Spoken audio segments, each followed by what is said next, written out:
Arizona State University.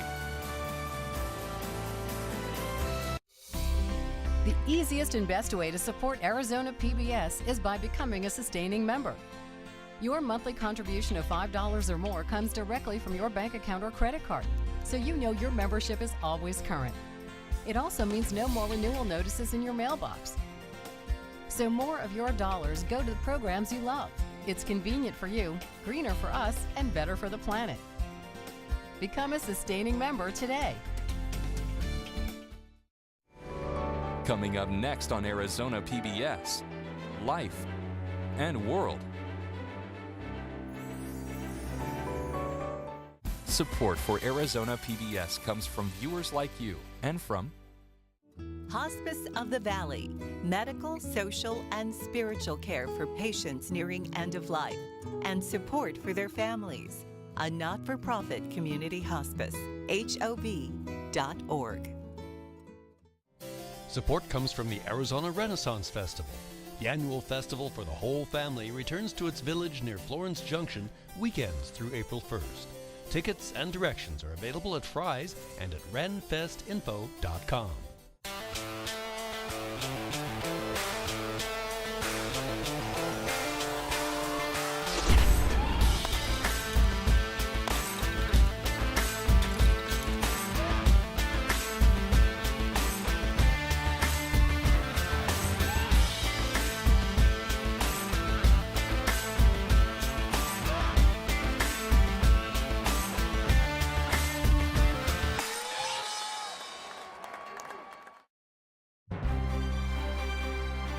From the Cronkite studios in downtown Phoenix, this is Cronkite News. It's official. One of the next members of Congress will be one of these women. We hear from both candidates on their plan to win the congressional seat. And Dick's Sporting Goods is immediately halting the sale of assault weapons. We talked with some customers for their reaction on the decision. Plus, a new take-home kit to fight drug overdoses in response to the opioid epidemic. Cronkite News starts now. Good evening and welcome to Cronkite News on Arizona PBS. I'm Adriana de Alba. And I'm Troy Lynch. Thank you for joining us. The race is on, and now there are two main candidates to replace Trent Franks in Arizona's 8th Congressional District. Reporter Emily Richardson tells us where the candidates plan to go from here.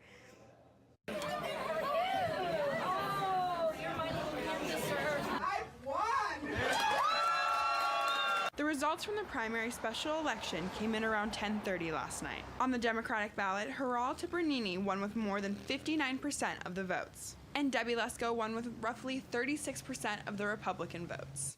Congressional District 8 is considered one of Arizona's most conservative districts, meaning Debbie Lesko is favored to win in the general election. Tipernini believes this might be the year a Democrat takes over the office because she says, unlike other politicians, she is a problem solver and willing to work on both sides of the aisle. It's not about ideology. I'm not doing this to say, hey, look at the D and look at the R. It's about solving the problems and helping the families of CD8. Debbie Lesko is also hopeful about her chances of winning. This was a team effort, and I am so thankful. I am so blessed. Thank you, God, for this opportunity. Thank you to all of you.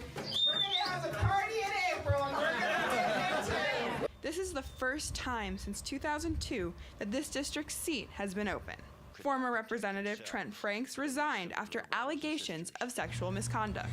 In District 8, Emily Richardson, Cronkite News. The general election will be held on April 24th. Transgender Democratic candidate Brianna Westbrook may have lost the District 8 primary last night, but she's already gearing up to run again for the midterm election in August.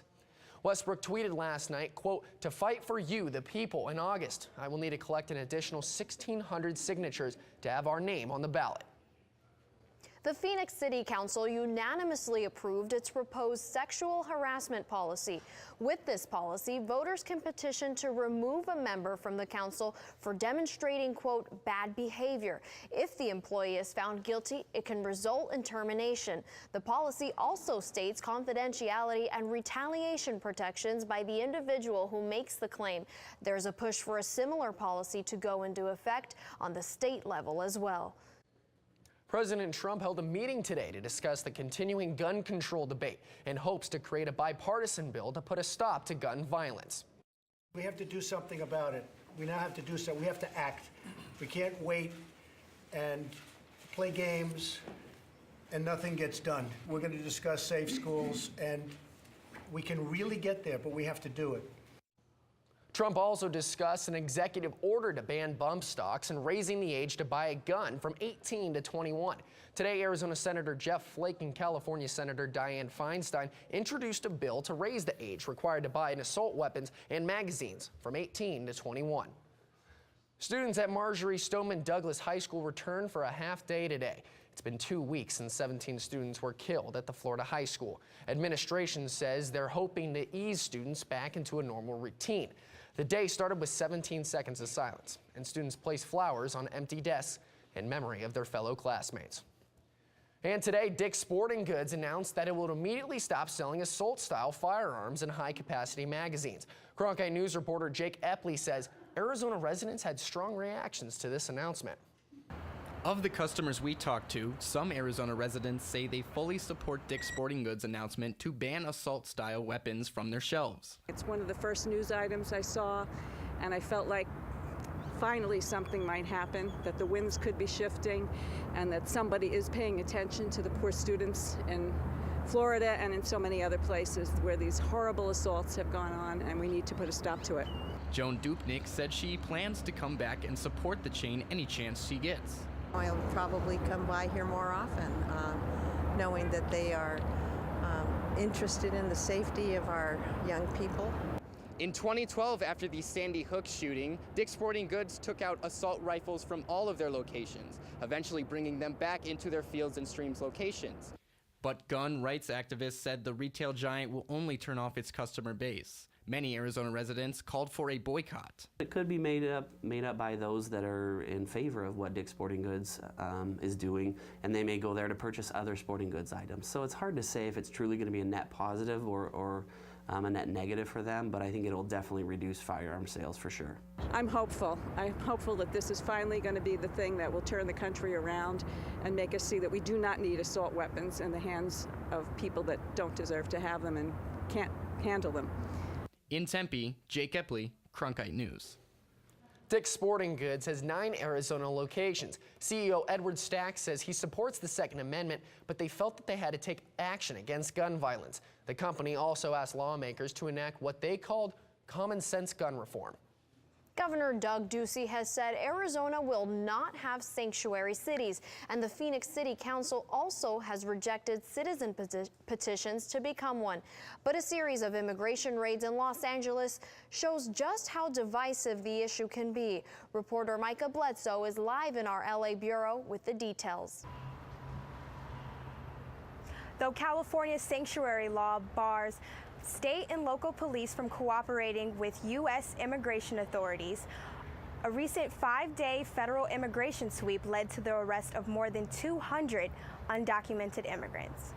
Don Rosenberg has been fighting against illegal immigration since his 25-year-old son, Drew, was struck and killed on his motorcycle in 2010 by an Honduran immigrant who entered the country illegally and later was granted temporary immigration status.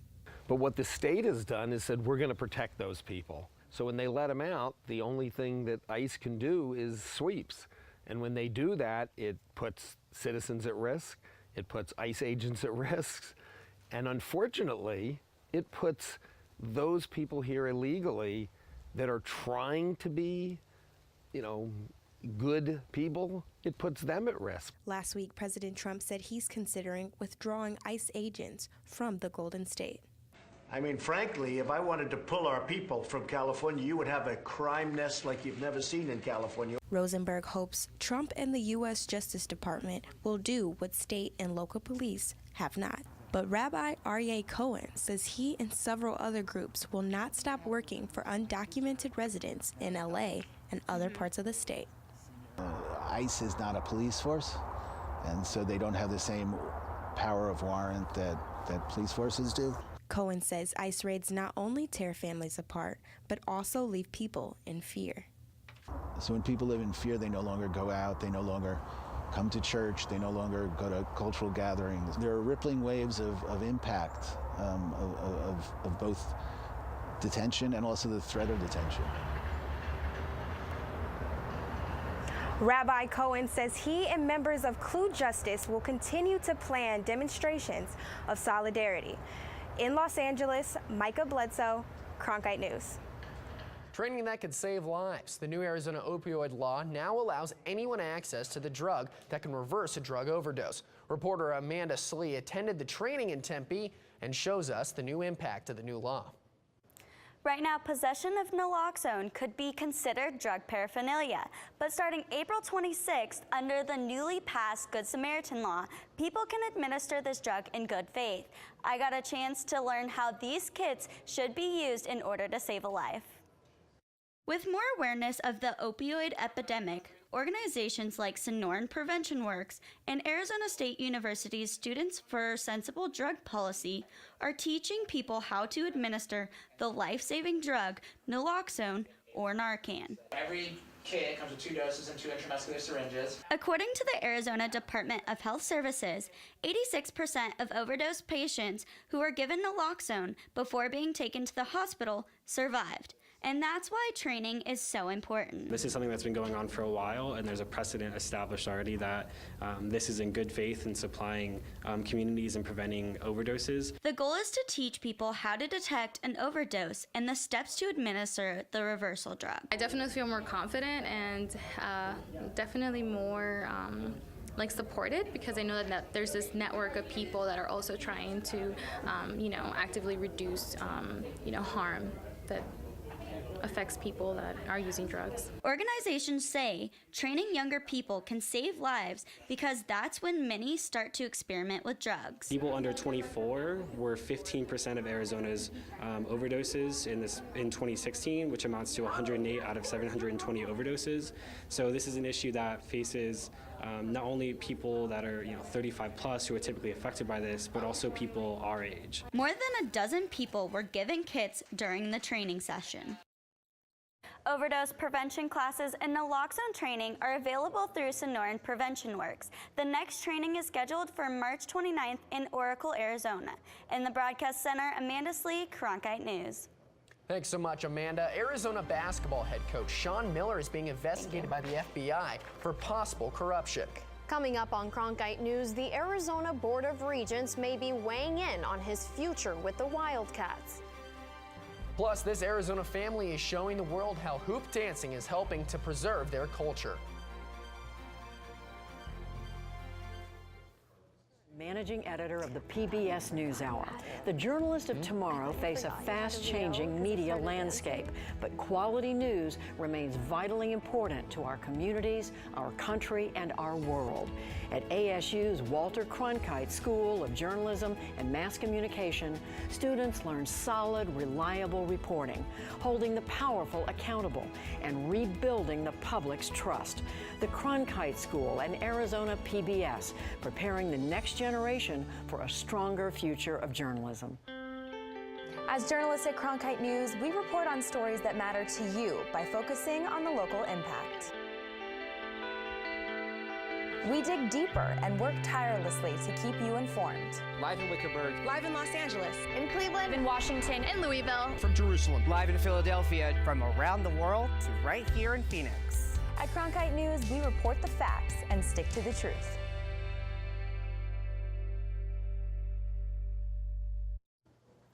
The Arizona Board of Regents has called a special meeting tomorrow to discuss the future of Arizona basketball coach Sean Miller. This comes after a report that Miller was heard on an FBI wiretap discussing a $100,000 payment to a Wildcats freshman. Reporter Chancellor Johnson is tracking the latest. Well, the news initially broke last week about Sean Miller's alleged conversation for the payment to DeAndre Ayton. A lot of eyebrows were raised. I had the opportunity to speak to sports agent Sam Renault, who says this happens a lot more than people think. It's everywhere. It's something that's pretty commonplace. Not everybody's doing it, but there's enough where it really doesn't come as a surprise. Sam Renault, now the assistant director of ASU Law's Sports Law and Business program, saw the dark side of money in sports firsthand over his 7-year career as an NFL agent trying to sign professional athletes. There were some players who we were really interested in working with, and we found out that there was a price just to be able to sit down with them. And we weren't willing to do that. You know, some players would have a handler who would say, if you want to meet with my guy, you've got to give me $10,000, and then you get the chance to sit down with him and his family. It wasn't a promise to sign. It wasn't a promise to get any sort of future business relationship. It was just a promise to meet. And we were never willing to do anything along those lines. In Miller's case, nothing has been officially confirmed. It's all based on an ESPN story, a story that, if it turns out not to be true, could put the reporter in hot water. It is possible, if this conversation never occurred, if the conversation is not in a wiretap, and Sean Miller had no conversation whatsoever with Christopher Dawkins that was similar to this, that Miller could turn around and go after the reporter and his sources for defamation. Lindstrom added, however, defamation is a lot harder to prove against a media outlet as long as that outlet is acting in good faith in its reporting. In the Media Center, Chancellor Johnson, Cronkite News. The state of Arizona is taking a stance in a big case on sports gambling. When New Jersey tried to authorize sports gambling in 2014, the NCAA sued to block the law and won. As reporter Ariana Bustos tells us, that case has now been appealed to the U.S. Supreme Court. Illegal sports betting has been around for a while, and it will be. Another thing that didn't change are the basic philosophical arguments for and against whether we should have legalized sports betting in our state. But Mike Bailey said as long as it's around, states' rights should trump federal regulation. Look, it's happening, just like with any of these things. It's happening. It's dangerous. As long as it's happening, we can regulate it, we can make a little money for the state and get there. He was speaking at a National Association of Attorneys General conference, which Arizona Attorney General Mark Brnovich could not attend today. Brnovich joined 20 other states who filed a brief in support of New Jersey, which wants state-regulated sports betting, a plan the Supreme Court is currently considering. Mississippi Attorney General Jim Hood, who is also a part of the brief, said it's not a partisan issue. All of us Republicans and Democrats agree upon as states' rights, and that the states should make decisions, particularly with issues like gaming within our states, instead of Congress trying to dictate to the states what we can and cannot do. He said states like Arizona should look forward to state-sponsored sports betting soon. If you're in one of those states, you better get ready, because your lawyers are going to be busy trying to establish a regulatory scheme for sports betting. Reporting from Washington, Ariana Bustos, Cronkite News. Mourners gathered today at the U.S. Capitol, where the late Reverend Billy Graham lay in honor in the rotunda. Graham died at the age of 99 last week after decades of advising presidents and preaching to millions worldwide. Shelby Lindsay reports from our Washington bureau. It'll be hours until the people in line behind me will be able to pay their respects to Reverend Billy Graham. For Arizona residents Crystal Van Dyke and Jamie Woolridge, it is well worth the wait. Today's climate, when you hear all of these scandals going on, we just thought, you know, this is somebody who lived out his faith, who was about saving souls, sharing the good news, and I thought that's a rare opportunity to take time out to come pay respects. As they waited to pay their respects, the two women from Phoenix shared what Graham meant to them. Just a pillar of our faith in our generation.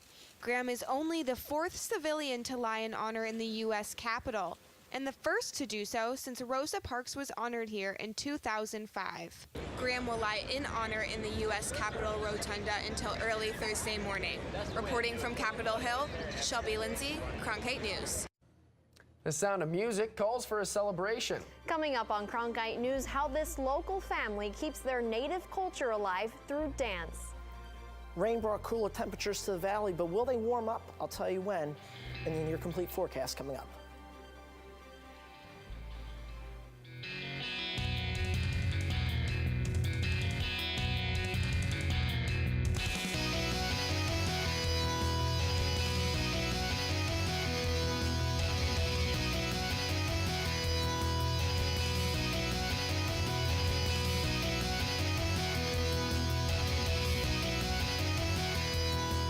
Cronkite News, weeknights at 5 on Arizona PBS. I'm Ted Simons, host and managing editor of Arizona Horizon. Join us each weekday at 5:30 and 10 as we bring you the top newsmakers who impact the state. We cover the stories in depth that shape and affect our local communities, and we take the time to ensure that all voices are equally heard. For more than 30 years, Arizona Horizon has been your voice and your source for what matters most, right here on Arizona PBS. The World Championships of Hoop Dancing brought indigenous tribes from all across North America to the Valley this month. One local family is showing the world the importance of their native culture, and they're doing it through dance. Lillian Donahue has the story. I'm part of the Duncan family, and we all hoop dance. More than a dozen dancers spanning 3 generations make up the Duncan clan, an Apache family that's devoted their lives to using dance as a way to keep their culture alive. After months of intense practice, 10 family members showed off their routines at the World Championship of Hoop Dancing in Phoenix. The youngest, less than 2 years old. 7-year-old Tizak was not afraid during his first competition. I'm usually a comedy guy. I like to do funny stuff. In hoop dancing, the circle represents the circle of life. Now, the dancers can use from 4 to up to 40 of these to make different designs of everything under the sun, from eagles to horses. More than just a dance, hoop dancing is a sport with intricate moves and fast footwork. The family travels around the world with other Native performers, hoping to preserve and share their tradition. There's a lot of people on this earth, and a lot of them might not know about our culture. The Duncan dancers have consistently ranked in the World Championships for years, but beyond merit, this year had a special family touch during the final round. And the song that I'm going to sing is a song that I actually created myself for my whole family. In Apache, the words say how beautiful they dance through the hoops. In Phoenix, Lillian Donahue, Cronkite News.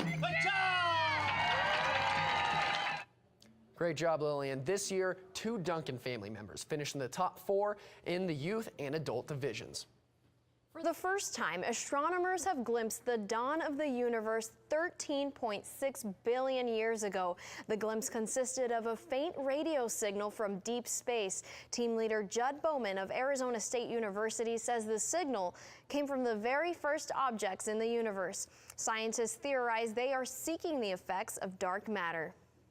So rainstorms and cool temperatures hit the valley yesterday. But Matt, is this weather going to last through the rest of the week? No, thank goodness. And we only got 1/4 inch of rain here in town in Phoenix. But you have to take a look at this picture from Arizona Snow Bowl in Flagstaff. They got 9 inches of snow, they tweeted out this morning. It looks so beautiful there right now. Of course, it drops, that whole system dropped temperatures across the state. We're a dozen degrees below average for our high temperature for this time of year today. And you take a look at the system, it's completely gone. There's not gonna be many clouds for the next week or so as they've fizzled out beyond the state. Let's take a look at what you should expect for tonight. Clear skies, 56 degrees if you're heading out tonight. Tomorrow morning you wake up, it'll be about 40 degrees. But it'll be a good day to go out to a spring training game tomorrow. 69 degrees your high, 75 on Saturday. We continue into the mid to upper 60s and low 70s over the next week. From the Cronkite Weather Center, I'm Matt Kling. Thanks so much, Matt. The month of February is coming to a close, and with that, so is Black History Month. Coming up on Cronkite News, how one firefighter takes inspiration from the first African-American firefighter in Phoenix. Fridays, it's at Cronkite News, your social sharing connection where you choose the news. Facebook likes and shares, tweets, retweets, and favorites. YouTube views and subscriptions. We're watching you watch us. From our digital home at cronkitenews.azpbs.org to your television, web browser, or mobile device. Find us on Facebook, Twitter, and YouTube. Then join us for at Cronkite News, our weekly refresh, each Friday at 5 on Arizona PBS. Millions of people die every year from drinking dirty water. I would never have felt I had the ability to do something without ASU pushing me. We built filtration systems out of local materials with the people. To see those kids drink clean water for the first time, it's the most rewarding feeling that you can ever have. I went to ASU because I wanted to change the world. The thing I never would have expected is how the world would have changed me.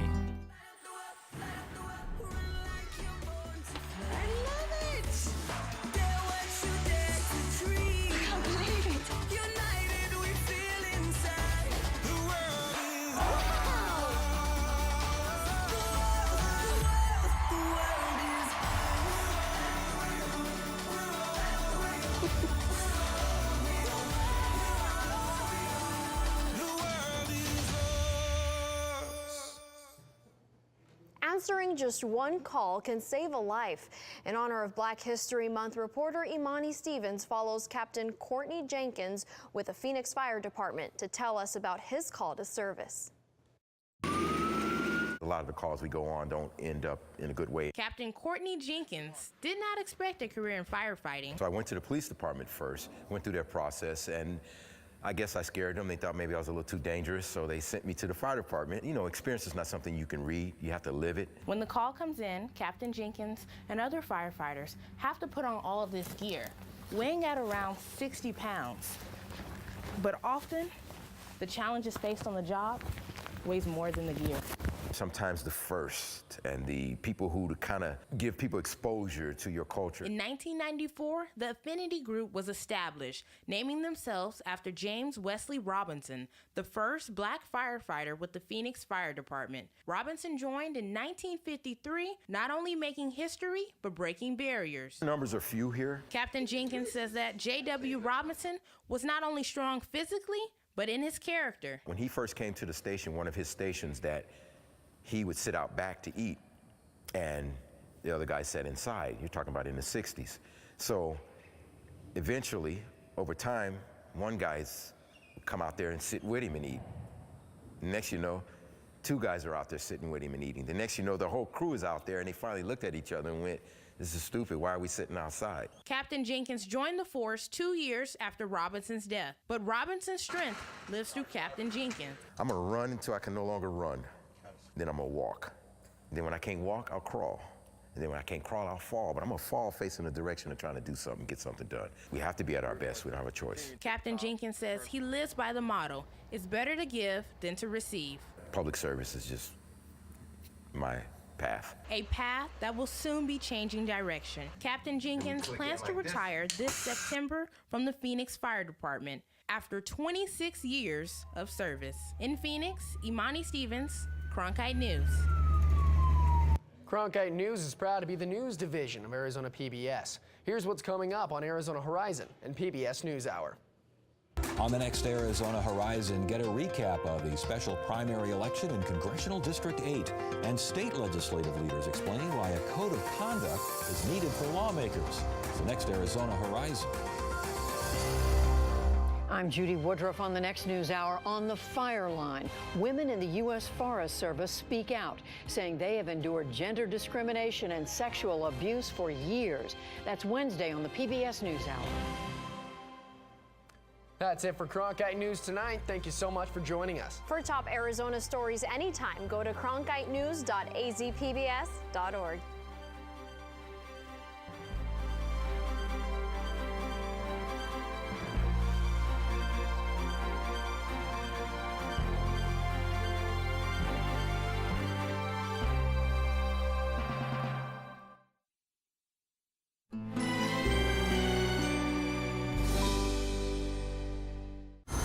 What does the future hold? It's just basically a question of math, right? Statistics and big data are changing our world. It's the best crystal ball that humankind can have. Prediction by the numbers on Nova. Tonight at 8 on Arizona PBS. Explore new ideas and new worlds here on Arizona PBS, a community service of Arizona State University. This is a good one. Is it my birthday? Now you can access more of your favorite PBS shows than ever before. You don't mean it. Yes. Introducing PBS Passport, a new member benefit that lets you binge the latest seasons and catch up on your favorites. You've made me a happy man. Anytime you want, anywhere you are. Unbelievable. Awesome, isn't it? Support your PBS station and get Passport. Coming up next on Arizona PBS, Life and World. When you want to be more connected, friend us on Facebook, follow us on Twitter, watch us online.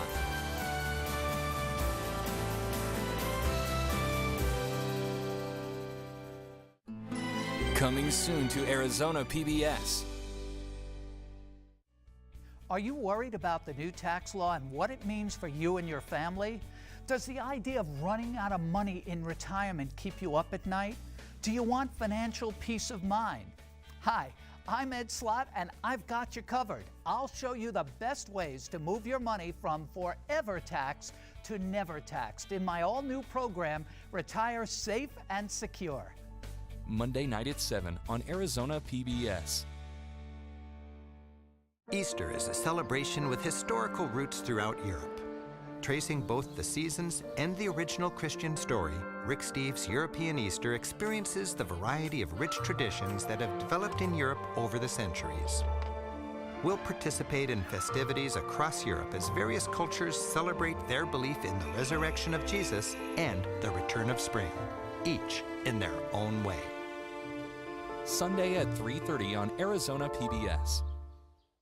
Support for Arizona PBS comes from viewers like you and from Hospice of the Valley, medical, social, and spiritual care for patients nearing end of life, and support for their families. A not-for-profit community hospice, HOV.org. Enjoy family fun at the Herd Museum Guild Indian Fair and Market. Live performances, food, and authentic art pieces for sale from over 600 Native artists from across the U.S. and Canada. Saturday and Sunday, March 3rd and 4th. Tickets on sale now at herd.org/fair.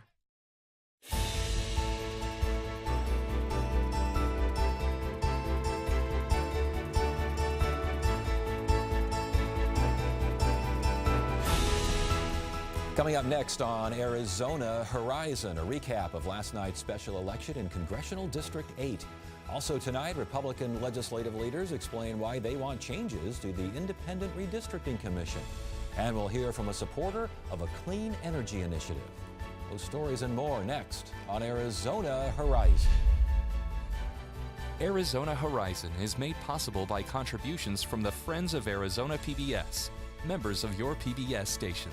Thank you.